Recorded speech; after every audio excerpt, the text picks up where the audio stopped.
Alright, I just bought this pickled egg and I'm gonna tell you how it is. Smells weird.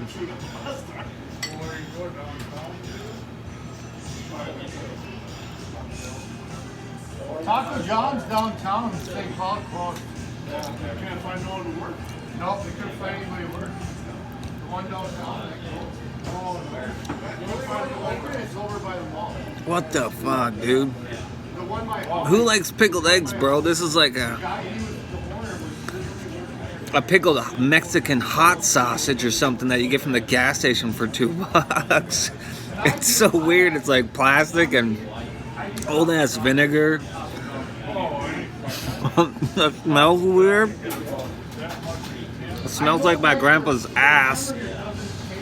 And tastes like a couch cushion that's been fermenting outside.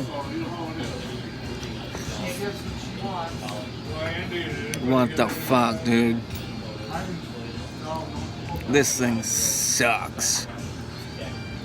I give this pickled egg a thumbs down because I'll eat 20 of these and I don't give a fuck.